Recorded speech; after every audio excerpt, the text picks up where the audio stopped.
70-inch and larger TVs are on sale. Get a steak dinner for two. Save on grills, mattresses, and furniture too during Carl's 64th anniversary sale. Carl's, your servicing dealer since 1956.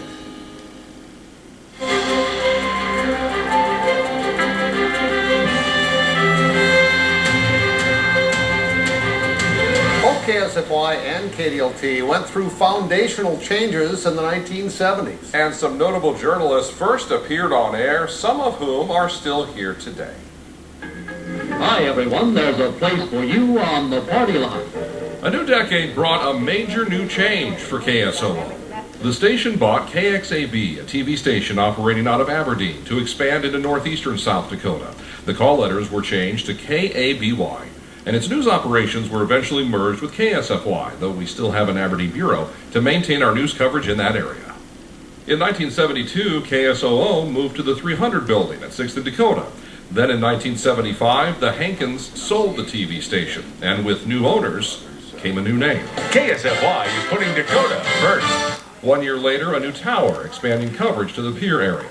Meantime, big changes at KORN-TV too. The Apple sold the TV part of its operations in 1972, and the TV station got a new name. KXON-TV, Channel 5, Mitchell, Sioux Falls. Both stations welcomed new faces. At KXON, a man who went on to work for both stations, Tom Rooney.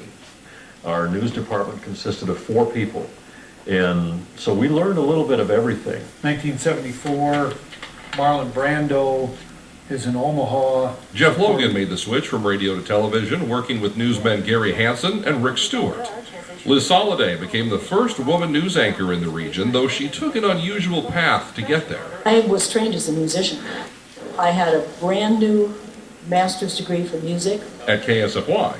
And he wanted to make sure that you got out of town just as quickly as possible. Mort Hankins' daughter, Susan, joined the team. A young Mary Hart, future host of Entertainment Tonight, made her television debut, and sports maestro Mark Ovenden joined in 1978. Started at KSFY, was there for 9 years, was KDLT for 20-something, and now we're back together. Kind of gone full circle. Some big stories through those years: George McGovern's failed presidential run, the historic Rapid City flood that left 238 dead, the American Indian Movement protests and occupation of Wounded Knee. And there were technical challenges as well. An airplane knocked over KSFY's tower in 1968. A few years later, ice storms knocked down both stations' towers. The legs, how they're bent, that 4-inch solid steel shaft. In 1975, I was out at the Salem Tower in the building underneath the tower when the tower collapsed. That was kind of a memorable thing. Luckily, the building did not get hit, but there was towers scattered all around the building. It left the stations with limited signals, especially KXON. The signal didn't get very far. It covered most of Mitchell, and that was about it. But hard work by engineers, whose work often goes unnoticed, overcame those problems. I'm Eric Thorstensen. It's not just engineers behind the scenes, there's an entire team behind each newscast. Our news director and assignment editor help determine what we're going to cover. Producers write and arrange the shows. Photographers shoot video and editors cut it. TMPs code all those things together and make sure it gets on air. And TV news has been a team effort since the beginning. What has changed is how we get it on air. And few things have changed more in the past 60 years than the technology. There's another scene that shows you the busy behind-the-scene activities of where you're going. We, based on what you have today, we really didn't have technology. Everything was really quite manual. At KORN, There was no film, no videotape. It was real rough, still picture. Here again, we see some film editing being done. KSOO had limited filming ability, along with one technological marvel, explained here by Sylvia Hinken. And he's going over there to the photofax machine.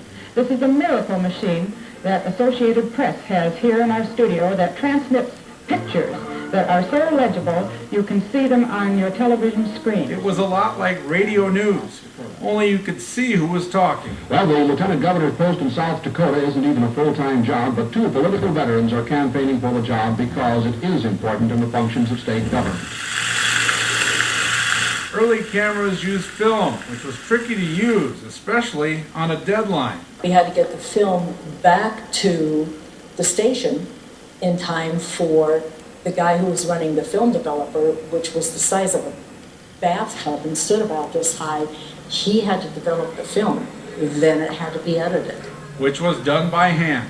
Had to cut it up, glue it together, and hope like heck that it stuck through the film chain when it went on the air and didn't break. Because a lot of times it did.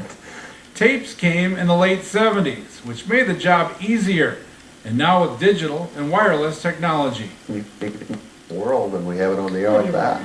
And here you see newsrooms were much louder as scripts were typed with typewriters. Mark Oben and I joke because when we type, we make a lot of noise because we learned how to type on manual typewriters, and you had to go through these script sets, which were 5 carbon copies. Extra copies anchors and directors would use. Teleprompters came around in the late 70s, which allowed anchors to look up while reading.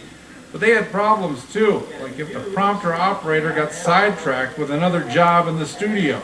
At that point, our script that was flowing through the prompter, instead of going up to down and we could follow it, sometimes it veered to the left, sometimes it veered to the right, and we would lose our script. KSOO did its first live shot in 1960.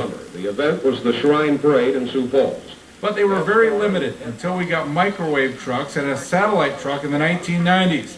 But they still took a lot of setup.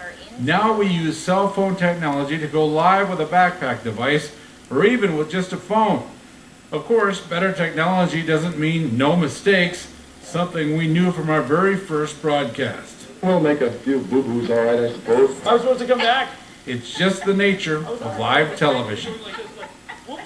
Something that goes along with all of those technological changes, a lot of learning. But learning on the job has always been an important part of our mission. It was a good place to learn. Everyone was a coach, everyone was supportive. We learned an awful lot. In the business, it's called a learner's market.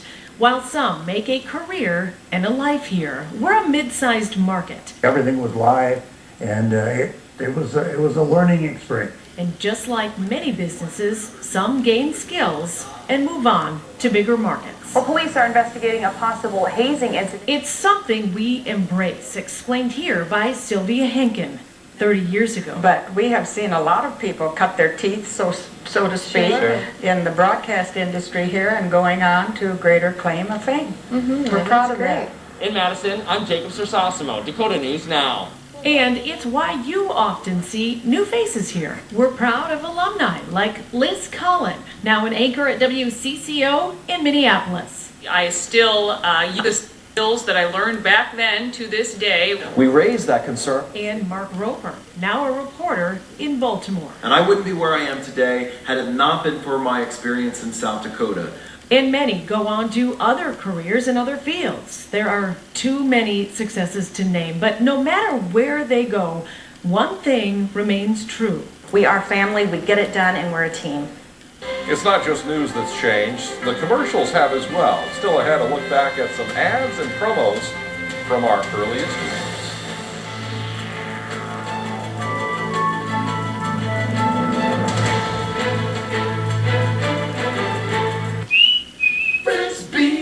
A plumber and a station wagon. That's how Frisbee started. And it grew fast, providing cutting-edge products at affordable prices.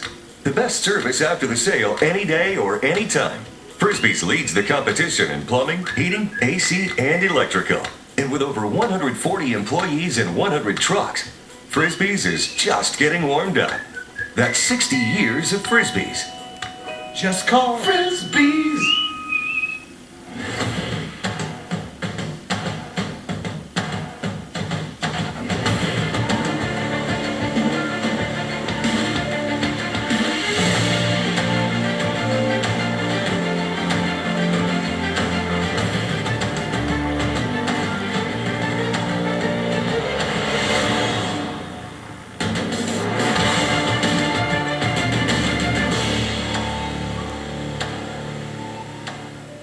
Ryan here with Mini Critters. Come on in. We have everything you need to keep your pets happy and healthy. Mini Critters is your place for grooming, do-it-yourself pet wash, tropical and saltwater fish, reptiles, pet food, treats, toys, supplies, and more. You can count on Mini Critters for all your pet's needs. Mini Critters, for people who love their pets. See updated ag markets every evening on Dakota News Now at 4, 5, and 6 p.m. Today's ag markets are sponsored by Interstate Sales and Touchstone Energy.